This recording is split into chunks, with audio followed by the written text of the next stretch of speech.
Good morning and welcome to the Great Transition Senior Living Seminar Series. Today we are going to be tackling the topic, what to know before you go. And we're all going, so we'll just start right there. My name is Beth Lagulo and I'm delighted to be here with our panelists today. Great Transitions has been going for about 10 years and it's a system for working with seniors and their families as their lifestyle and housing needs change.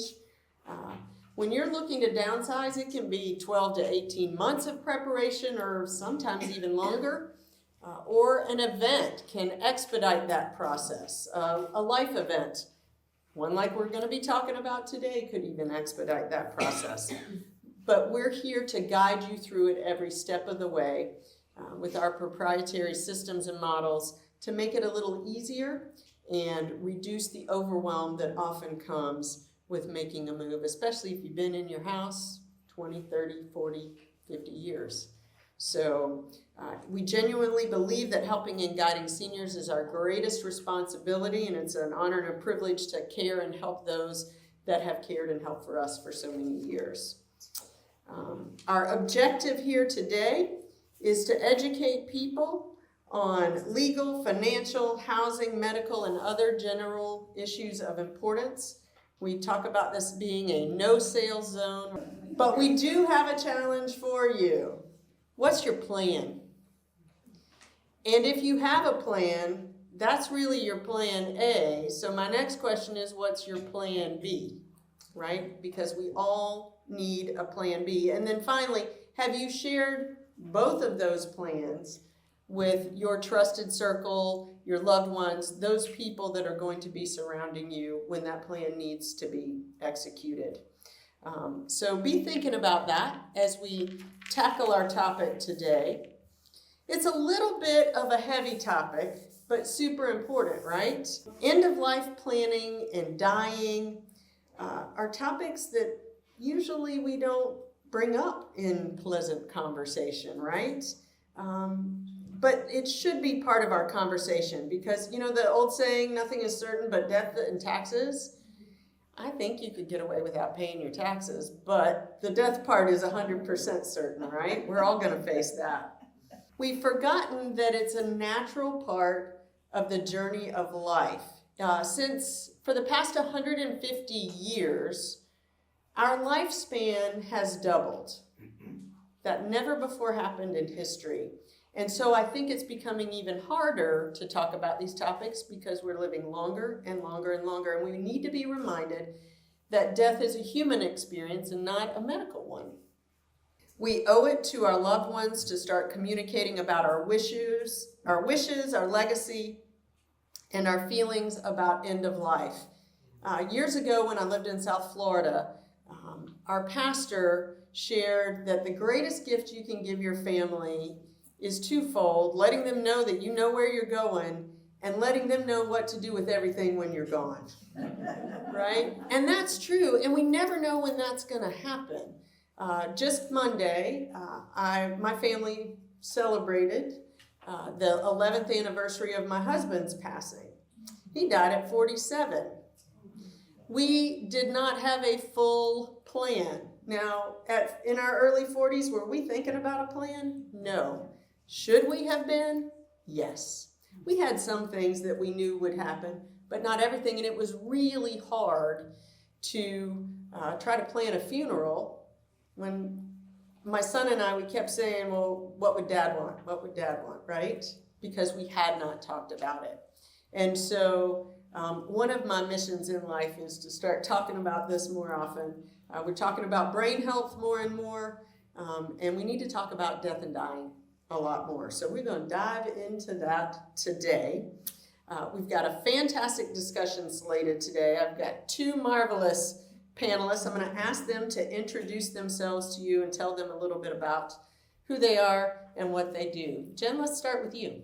Certainly. Hello, everybody. My name is Jennifer Viers. I'm a life insurance agent, speaker, and why I'm here today, a pre-need specialist with DeGespie Funeral Home. And we give a lot of coffee talks like Beth. I'm very passionate about getting this out to the community. Pre-planning is so important, and it is really a beautiful gift to give to your family. Megan? Hi everyone, my name is Megan Marr and I am an end-of-life doula here in Central Florida, and I offer compassionate, non-medical support to individuals on their end-of-life journey and their loved ones. That type of support can be emotional, practical, spiritual, and educational support.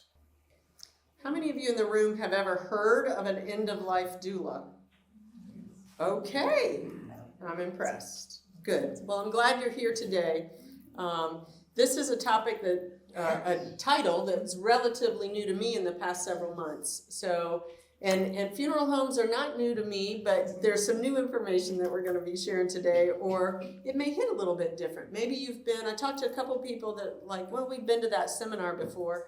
But remember, no man enters the same river twice, and so you're in a different place, and maybe the information is presented in a different way. So we're gonna dive in to legacy and what each of you think about legacy. So what is it? Megan, let's start with you. I see legacy as kind of the imprint that we leave behind when we leave this earth, and that's can be made up of the memories that we've created with other people, our values, life lessons. I don't see it necessarily as just about money or possessions. It's kind of about the impact that we've had on other people. And then that travels out to other people that are impacted by those people. Awesome. Jen? I think that was very well said, and I agree wholeheartedly. That is 100% how I see legacy as well. Okay, great. So if I have no direct heirs, what then happens to that legacy? Jen? Well, I think this is an instance where it would be vitally important for you to have a prepaid funeral in place and make your wishes known. I think it would be, of course, you'd have to meet with an elder care attorney and have everything drawn up down to what disposition you want. And I think that's very important for people to think about whether they have a family or if they don't have any heirs. What do you want? What is important to you? From the most basic, do you want cremation or burial? What is more important? Do you want to be cremated? Do you want to be buried? If you want to be cremated, do you want just to be cremated? Do you want your cremains scattered? Or do you want a full body funeral? Do you want a celebration of life where you're already cremated and we have your cremated remains and your family and the community comes together either at a funeral home, at someone in the family's house, at your house, at church, at another facility? There's no right or wrong. There's only what is important to you. However, it is very important that you make your wishes known. Your family must know this information. You have to write it down because the last thing you want is for them not to know what you would want and to guess. And you just don't want the family to,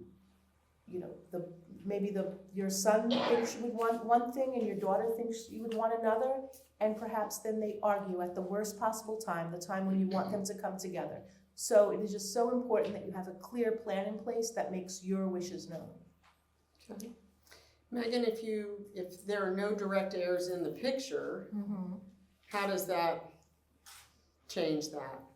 Like, what would legacy look like there? I mean, if I don't have children, how do I cement my legacy? Right. I think our legacy can go beyond our biological family and lineal descendants. It really, comes back to the impact that we have on this earth, and that impact can be in a variety of ways and with a variety of people, not just our children, if we have children. Okay. So let's say we do have loved ones, whether it's family or close friends. They know me, they know what I want. Do I really need to have this conversation for end of life planning? You know, it's pretty uncomfortable, Megan. I don't want to do that. You don't, but you need to. You need to. So, yes, you need to have the conversation. It's truly the biggest gift that we can give our family members and loved ones, because then they will have peace of mind knowing what you want for sure. And I think it can also be a gift to ourselves, you know, just kind of a weight lifted of knowing that they know what, you know, what you want. And I think anytime decisions can be made ahead of time and wishes can be expressed, that just eases some stress and uncertainty in what might be a stressful, emotional time. So have the conversations. Jen, in your experience, have you seen it happen where a family has had the conversations versus a family that hasn't had those conversations? Is there a huge difference there? Absolutely. The most important thing is to record your wishes and to make sure that your family knows. It is a hard conversation and they're not going to want to talk about it, but because you took the time and you spoke with them and you recorded your wishes, you have it with your important papers, they have a plan, they have a blueprint to follow, which is really vitally important. Because when you pass away, obviously they're going to be very upset. They're going to be absolutely devastated. But if they know what you want and you have a plan in place and everything is taken care of, that really eases the burden on your family. It gives them such peace of mind. I have found with working with thousands of seniors at this point, families that put something in place, whereas families that don't, if you have something in place, it is one phone call when you pass away. We need only be notified. We will come directly out, transfer you into our care. Our funeral director will meet with your family, offer condolences, go over your plan, and then say, oh, and by the way, mom, dad, they paid for everything. Everything's taken care of. Then it's just simply, you know, a matter of, if you're having a church service, for instance, choosing the day. The funeral director will coordinate with the church. If you're being laid to rest at a cemetery, they'll select the day and the time. When you have everything in place, it just really makes things so much easier for your family. And then there are times when they're scrambling to even find a funeral home and they don't know what you want. They might well overspend because they just simply don't know what you want. And the last thing is, you just don't want them to argue. That's the worst, and that's what I hate to see. When one family member thinks that, you know, you would want one thing and another, brings to mind a very nice couple, his brother and sister. Sadly, their mom had passed. I had met with them prior when she was with hospice, and the daughter wanted kind of like a mauve casket. It was for burial. And the son didn't like it, and he said, oh, this looks like a Pepto-Bismol bottle. You're not putting my mom in this. And they had a little tiff. And sadly, their mom passed away, and then the casket really was lovely, but he just didn't like it. You know, it was a high emotion time. But had their mom, you know, gotten this taken care of and just made her wishes known, and, you know, perhaps what she would like, it would have just eased that, because they really did have kind of a big tiff over that casket.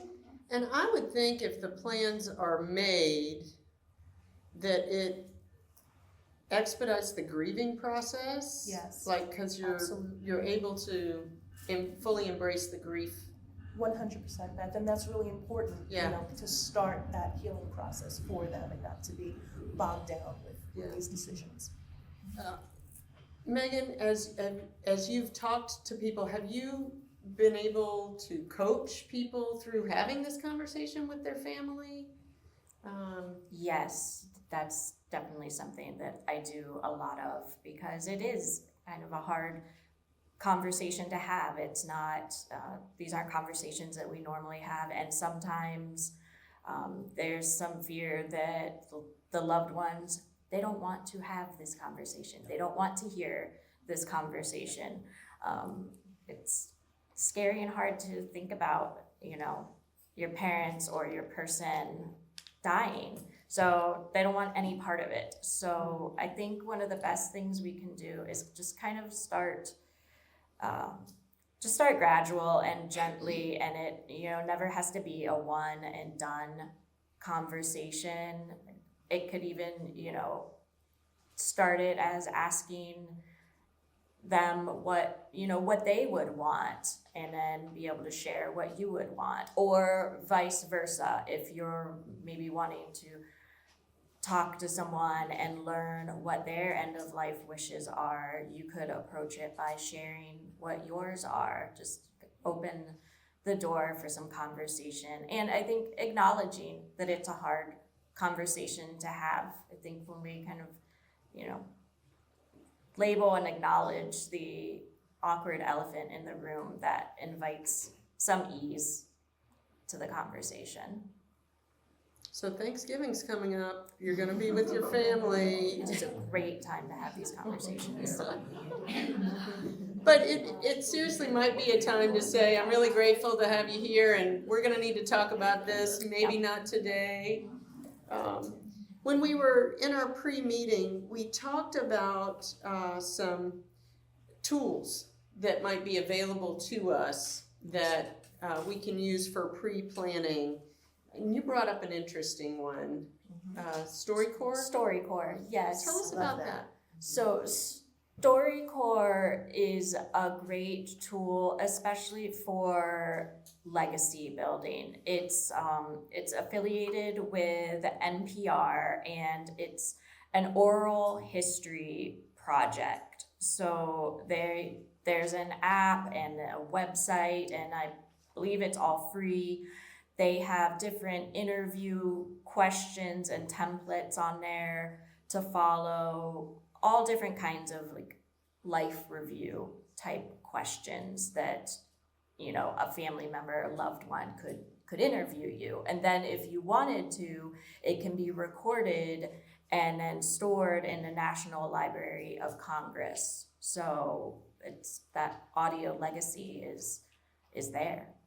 That's awesome. Yeah. For my parents celebrated their 64th wedding anniversary in July, and I gave them a subscription to Storyworth. It sends them a different question each week. So it's a lot of legacy work that they're doing, where they have to reflect on learning how to drive.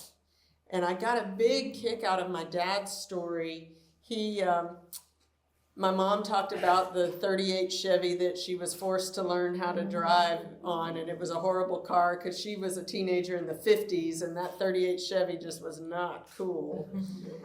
But my dad's first driving experience was with a pair of draft horses behind a wagon named Cub and Fanny, and learning how to drive that wagon. And I never would have thought that that was a driving experience. So I say that it's something great to use to begin to build legacy. So they get a different question every week, and after a year, we'll be able to make a book out of all of their stories. And I've enjoyed learning things about my parents that I didn't know. My son has enjoyed also learning things about them, and it's been good for them to have those memories to reflect on as well. There's some other tools. Jen, 5 Wishes. Yes, fantastic resource. But Absolutely. it's a pretty simple little booklet. Absolutely. Talk about that a little bit. So 5 Wishes will really help you if you don't. So if you have your estate taken care of, you have a will done, that's terrific. You have met with the elder care attorney and you have everything buttoned up with that. If you don't, 5 Wishes is really a wonderful resource because it's legal in the state of Florida. I'm not a lawyer, but it says there it's a legal document in the state of Florida where you can record actually quite a lot. The one that I really resonates with me the most, and I find for many families the most helpful, is the Advanced Care Directive. That is so important. I think very, very important for your family to have that taken care of. And most hospices will provide that. Yes. You don't have to be a patient at hospice to get a copy of that. Exactly. Vitas is one of our sponsors. They're not here today. Of course, you've got some too? Okay.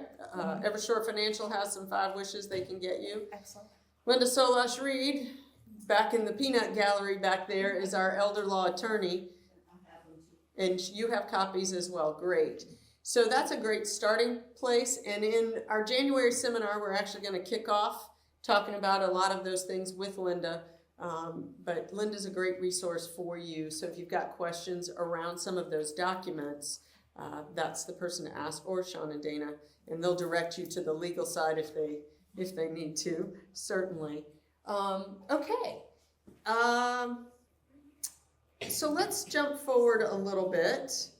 I know of a friend who lost a parent, and the parent didn't want a funeral. Okay. Said, no funeral, I don't want any service. Why do we need a funeral?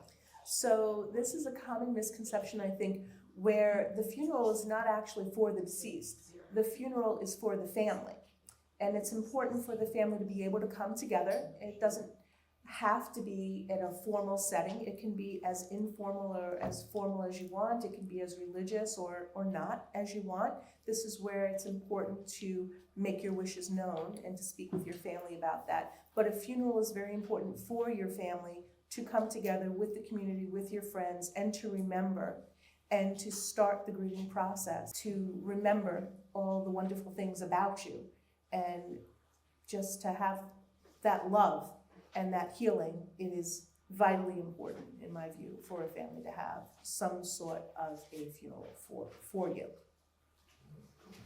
And like, even if it's something informal, am I picking out music or You can. It can be as detailed or as broad as you want. quotations or scriptures that I want read, or? Absolutely. We have a planning guide where you can list your ailments and so forth that you want your family to know. You can list so many different, but a large part of it is your funeral, down to the flowers, down to the Bible verses, down to the music. Comes to mind, not long ago, I met with a lovely lady. She was a nurse, very, very sick. Unfortunately, she passed away, and she was in probably her mid-50s, early 60s. She wanted a disco party. So that's what she had. She wasn't married, no kids, but she wanted a disco party. Cheryl, that resonates That's with you. what she had, and it was a wonderful service. Her family brought the disco ball. We had that in the chapel. We had an upstairs, beautiful upstairs reception room that they had, something catered afterwards. And it was just a wonderful celebration of her life, which is what she wanted. Oh, that's awesome. Yes. I think we all just got a good idea. It might be kind of fun. So when we're thinking about pre-planning, Jen, costs are gonna be involved. Absolutely. If I don't do the pre-planning, or maybe I've written down what I want, but I haven't maybe purchased it, does my estate take care of it? Talk us through that a little bit. Certainly. So one of the benefits of pre-planning is it freezes in today's price. You can have small monthly payments if you so wish. You can pay the whole thing. But one of the most important things about a pre-arrangement is it is ready immediately at the time of your passing. So if you're in hospice, if you're at the hospital, if you pass away at home, that is something that your family is going to need right away. Your will might not be read weeks or even months after your passing.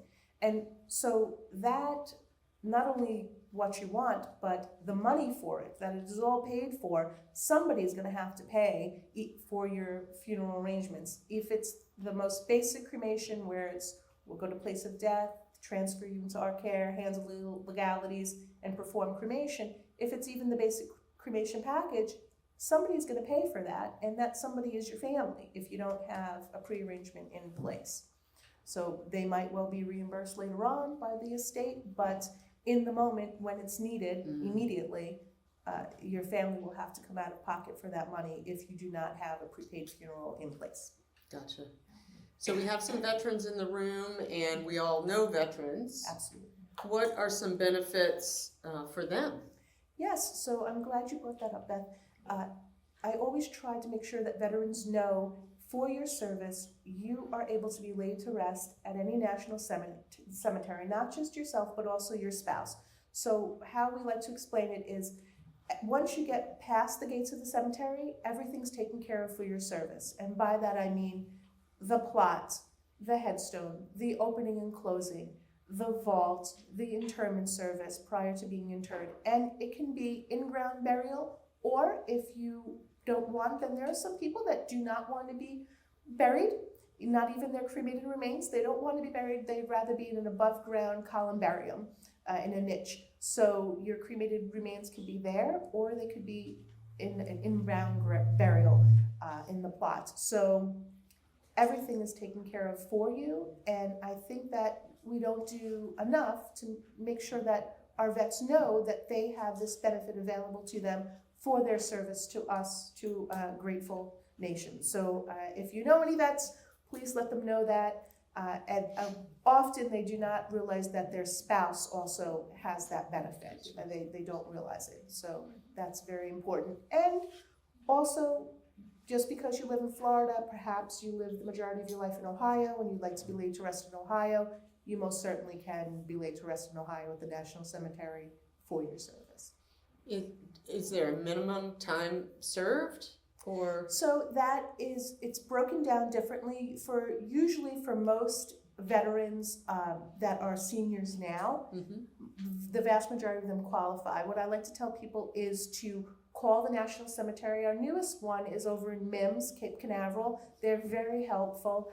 If you give them a ring, they can walk you through everything. They actually have a predetermination of benefits. It's not necessary, but if you'd like to fill out that form and send it in, it's going to take a while to get it back, about 9 months, so you won't hear anything, but then you will, and then you'll better hang on for hurry those up 9 and wait. months. Absolutely. So you'll send that in, and then you'll wait. But you don't have to do that. But I do encourage you to tour the National Cemetery. It's absolutely beautiful, and that's a really a wonderful benefit. So you can, the eligibility, to answer your question, typically if you, let's say, served in Vietnam prior to 1981, as I understand it, if you even have gone through boot camp, you have that, and you were honorably discharged, not dishonorably, but honorably discharged, you have that benefit for both yourself and your spouse. And then after that, it breaks down to different criteria based on your length of service. That echoes some of the things I was discussing with Kim Lee of Flourish in Place about getting veteran aides in attendance as well. Yes, so absolutely. I think that's super helpful. Last question before we move on to Meg and Jen. What happens if I pre-plan everything here and then, I decide that I'm going to go move to North Carolina and live out my days there? Absolutely. So not only is the benefit that it locks in the price, it is portable. So this is held by Florida law. We cannot receive money for services we did not yet render. We have to hold the money somewhere. We hold it with Funeral Directors Life. It's a life insurance company, and that money is held with them. It will go to the funeral home here that you select, Guestby Funeral Homes, but if you move, we're not currently in North Carolina, so I would always encourage people, when you move, to go to a family-owned, really would be best, funeral home in your new area, tour it, get recommendations from people, sit down with them, bring your paperwork, say, this is what I have, these services for this amount of money, will you match it? It's not enough for them to say, oh yes, we will. No, you want them to simply sign one form guaranteeing that they will take care of these services for you for this price, and then they send it to Funeral Directors Life, and internally they simply make the change from our funeral home to your new funeral home, wherever that may be. Okay. And then you have something firmly in place, so That's you're great. protected. Okay, so Megan, we had several people in the room that are familiar with end-of-life doula, but let's talk about exactly what it is that you do and maybe some of the psychological benefits of having an end-of-life doula. We offer non-medical support. So we offer emotional, spiritual, and practical support to someone who is dying and their family members and loved ones.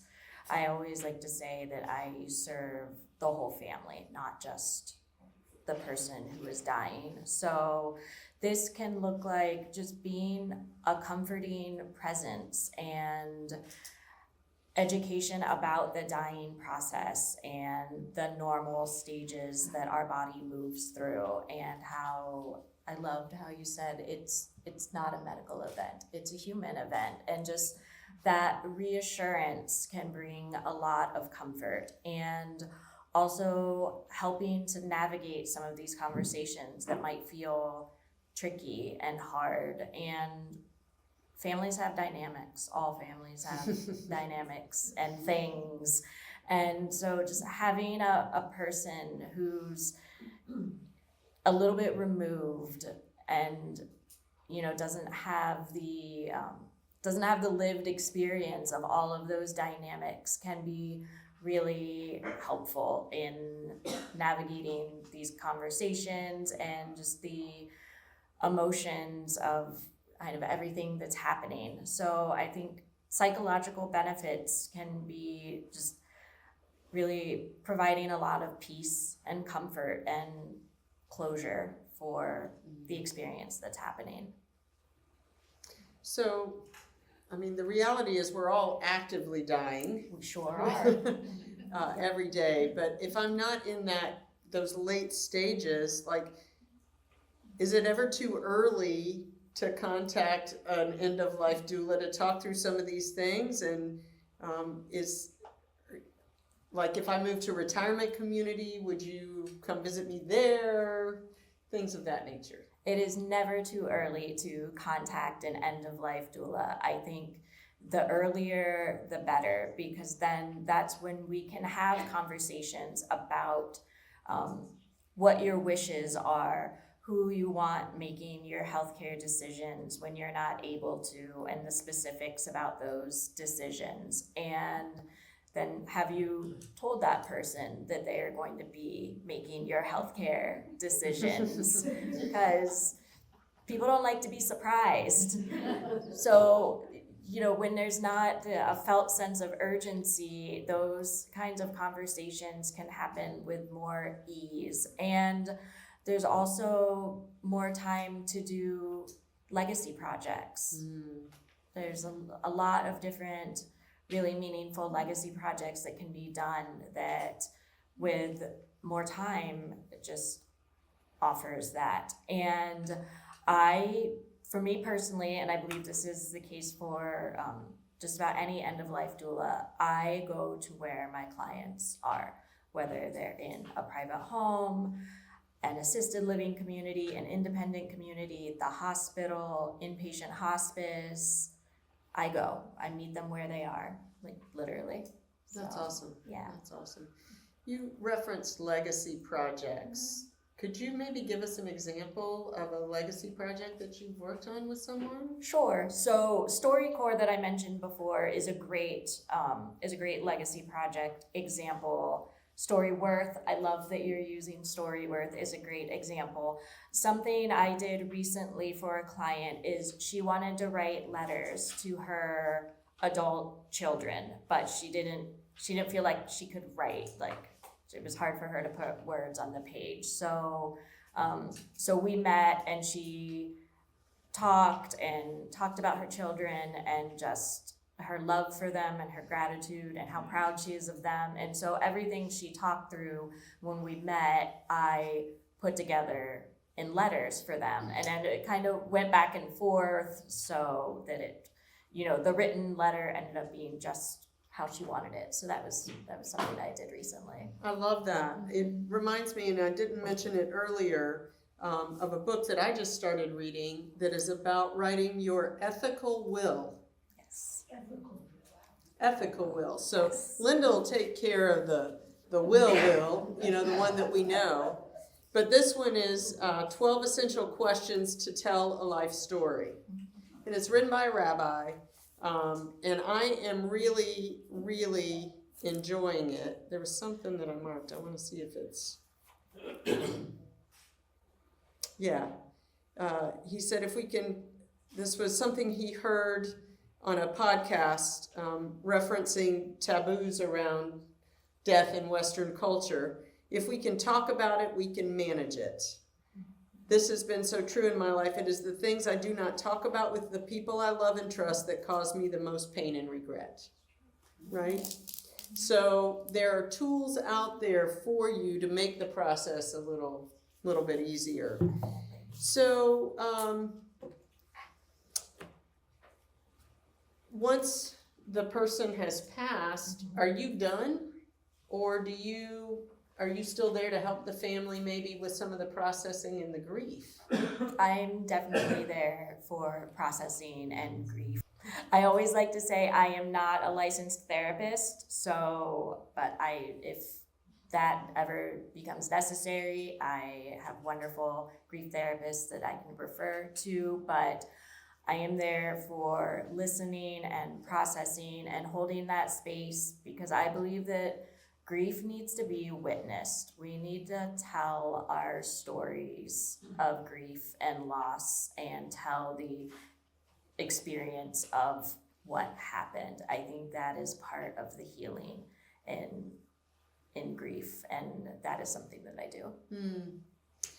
Talking about it is so important. Robin and I were having a chat before the seminar. She had a group at the museum yesterday with caregivers and dementia patients and their caregivers. And she said they were really glad they came to Festival of Trees, but the best part was the connection time over lunch for those caregivers to share their story, that they're prepping for grief, or maybe even beginning stages of grief. Anticipatory right? grief. Yeah. But in that sharing and support and caring, and you said they were exchanging phone numbers, sometimes just knowing that there are other people going through that Yes. is super important. Yes. Death used to be revered as a sacred event. We talked about when the conversation changed here in the United States where death, and it really comes from the practice of embalming, did you say? That it just kind of changed the way that we thought about death? Yes, you were talking about in years ago in the home before. Yeah. You'd lay out the person in the house and experience that. And so it was all a part of life, and was kind of a sacred event. Megan, why do you think we shy away from it, and how do we take steps to get back to? So I think we've kind of moved away from it because we aren't dying at home and being like laid to rest at home like our, couple generations back were. That was the way it was, and so experiencing death was a normal part of life, and it still is now, just we're a little more removed from it. But we've kind of moved away from that with medical advancements, and like you said, where our life expectancy is like literally twice as long. So we're just disconnected from the process of dying and then the ritual of the funeral afterwards. I think we can get back to it and bring some of that sacredness back by doing exactly what we're doing today, by talking about it. I think that's where it all starts. Okay, so you guys have some homework to do. Yes. When someone passes away, we have kind of like a digital obituary. And some people do write out their obituary and they have it with their important papers to make that easier for the family. But what I really would like to point out is the picture, because that is so tough for the family to choose, especially at a very emotional time. So if you have a picture that you just love of yourself, go ahead and put it with your important papers, because I have really found that. Does it matter how old I am in that picture? No, it doesn't. If you have a Glamour Shots picture from, the 80s, go ahead. Yes, 100%. I love to see the gentlemen, sometimes they'll have, their World War II, the veterans in there, and they'll have that. And we have a really beautiful online obituary or lifetime memorial tribute website where we have the picture. Only one can be the main picture, but then you can put other pictures and people can share stories, and you have the online obituary there. And that just is such a terrific, beautiful gift for the family, and really helps to start the healing process. But if you can put a picture aside, that is really helpful to them. Absolutely. Hadn't even thought about that. I might have to dig out that glamour shot. Right. Had a sequin jacket on and everything. Feathers? Did you have any feathers? No, I did not do the feather shot. I had the feathers. Oh my goodness, that's funny. I am sure we got a couple of questions. I know I've got, there's some educational partners that have a microphone in their hand somewhere. So, back row, second row. Linda, you want to grab Linda? I'm interested in the digital, I forget what it's called, the digital legacy. And Oh. what that is and how you do that. Storyworth. So storyworth.com is where I found it and ordered it, and I bought the package. There are different packages that you can buy, and set it up to send that to my parents. They get a question every week, and then my son and I actually get notified whenever they answer a question, so we can acknowledge that we read the question, because if we don't, Nana will say, "Did you read our answer?" But it has sparked some great conversation, when we see them around those stories, and I know that it's building a book of their stories. So storyworth.com. Can I add an addendum? Yeah. I was thinking about the digital legacy as in everything that's on your computer and emails and passwords and lists and things. Linda, maybe. Well, and I would say that we had a panel discussion about that, and we've talked about it in our Downsizers Club. We call it our Go Book. So that binder where you might have 5 wishes in there. Absolutely. You might have copies of powers of attorney, medical surrogacy, all of that stuff would be in there. Business cards of even the service providers in your home, where all the accounts are and what the passwords are. We don't want to store our passwords digitally. We always want a hard copy. And for me, that's a purple binder in my house, and my son knows that that's where he goes if he needs anything like that answered. It is a work in progress, I will tell you. I don't have it complete, but it is. Linda helped me get some of the important stuff done this year, and that was a good jump start. So I would suggest a good old-fashioned binder with all of that stuff in it. Anything to add to that, Linda? Just that there are online password keepers that you can use so that you have to remember one password and then the rest are locked up. And the other is, you might want to invest in a little fireproof tote to put it all in, so you can literally grab it. Not only can your survivors grab it, but you might grab it if a hurricane is coming your way. Good idea. Good idea, yeah. Make sure it's in a secure spot. Can you clarify the difference between a postpartum doula, hospice, and palliative care? Yes, I can. So postpartum doula, Yes. hospice, palliative care, and what you do? Are they all 4 different things? Those are 4 different things. Okay. Yes. So a postpartum doula is for after pregnancy, after. Right, sorry. Yes. Yes.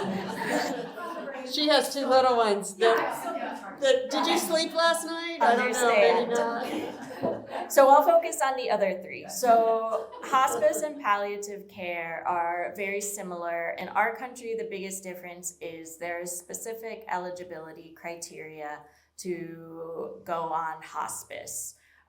You have to have a life-limiting diagnosis.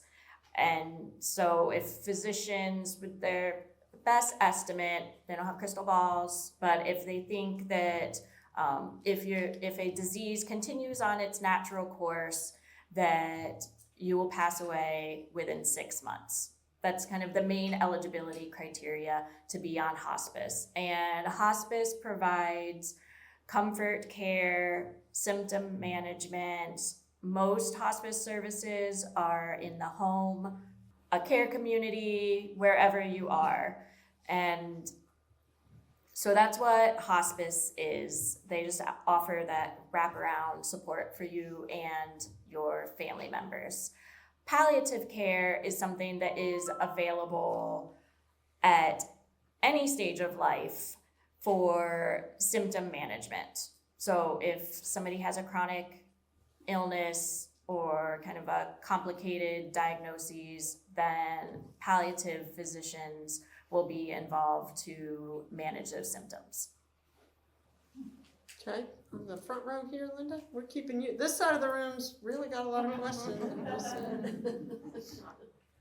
Okay, for Jennifer, Yes, ma'am. does the funeral home provide copies of the death certificate? Does the Certainly. funeral home provide copies of the death certificate? Yes, so one of the things when you're pre-planning, it'll ask an estimate of how many death certificates you feel you need. And so for many people, 10 is sufficient. Some people that they're elderly, they kind of have their affairs in order.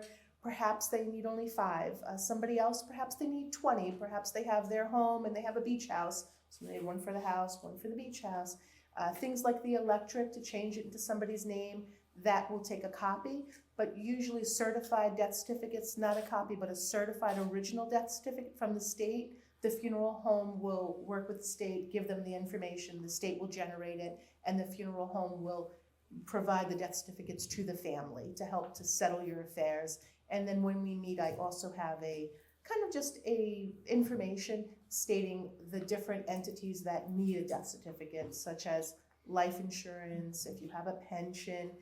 Some entities need with the cause of death, some do not want the cause of death. Like the life insurance policy, they would want the cause of death. The electric company, they wouldn't want the cause of death. So that's a good question. Absolutely. Right here, Barbara, do you have a mic? Right here. Barbara, can you raise your hand a little high? Oh, okay. I'm wondering if your dying patients, this is for the doula, have any typical regrets that they express if you hear certain things over and over? Are there typical regrets that you hear expressed over and over? Not any one specific regret, but I would say the things I hear the most, for the most part, are regrets about not what the person did, but regrets about the things they didn't do. The things maybe they skipped out on or chose not to do. It's the regrets about the didn'ts, not what was done. Makes sense. I have a question for you. How did you get into this profession? Thank you for asking that. I like to say this profession found me. I think that's kind of how it goes. My mom died 7 years ago, and I had no idea what an end-of-life doula was then, but kind of through the experience of losing her, I then started volunteering at hospice, and somewhere along the way, learned about end-of-life doulas, and I just knew, like, that's what I am going to be doing. And before I had children, I worked in oncology clinical research, so having that healthcare knowledge has been beneficial in this work too. Great question. Thank you. Any other questions? Melanie, did you have a question? Thanks. I just recently had my sister die in September, and so I went through hospice with her. And one thing I found out that I did not realize before is that hospice, when you go on hospice, they don't stay with you. So I'm wondering, Yes. do doulas, I would assume that they do, somebody needs to stay with you. But anyway, could you explain how that works? Okay, Yes. so hospice is gonna come in and out of the house, providing care, but not 24-hour care, certainly. What about a doula? Yes, I'm so glad you asked that question because this is a very common belief. It's certainly a belief I had with my mom, but right, when somebody goes on hospice, they do not get 24/7 care. So doulas provide different levels of service. I think doulas, one of the big benefits of a doula working in tandem with hospice is, hospice is Medicare reimbursable. So they have a number of patients they need to see and specific timeframes that they have to see them in. And so that doesn't give them a lot of time to be able to stay with their patients. Doulas, we have time. That's something that we can offer and spend time with. I also think the reality is that somebody needs a caregiver. There needs to be a caregiver for the person who is dying. Absolutely. A lot of times that will be the family member, maybe somebody's spouse, somebody's adult child, but there absolutely needs to be a caregiver. And I would really advocate for if the resources are available to also have like paid caregiver help, if that's something that is feasible, because then that allows the spouse, for example, to just be the spouse sometimes, or the daughter to just be the daughter and not be, always 100% focused on caregiving. And questions about that can be addressed to Melanie afterwards, certainly with Flourish in Place. Yes. I think that's awesome. Thank you. Thank you. Any other questions that we have? Okay, I have some that are back here that maybe I'm not ready to voice, but indicate maybe there's a question that you want to get more information on or you'd like to get connected. You can jot that on your blue form. Obviously, Jen and Megan are going to be up here for a few minutes after the service. Yes, go in peace, my friends. Peace be with you. Oh my goodness, that's pretty funny. That's pretty funny. Did we give you some good information? Yes. Did we try and sell you anything? No. Okay, good. Well, you are our connection to the world. As I mentioned earlier, we are taking a break in December. We will be sending out probably the end of the month our schedule for 2025. We are going to kick off the first quarter. We like to do these in series. So our first quarter series is Let's Call the Meeting to Order. Because we've got things that we need to talk about. We need to talk about legal things. We need to talk about financial things and housing, because those are the big ticket items in our life. So Linda Solash-Reed will be on the panel for our January seminar. And we're going to talk about getting your legal affairs in order. So if you'd like to go ahead and pre-register for that, you can do so on your blue form, and please put your name on it. We usually always get one that doesn't have a name on it. It was great to see all of you today. We had some new faces here for the very first time. Very glad that you came. We always like to close with a quote. Your legacy is not what you leave for people, but what you leave in people. And that was an anonymous quote. So as you go forth, ponder legacy, enjoy a wonderful Thanksgiving. We are grateful for each and every one of you. Thank you.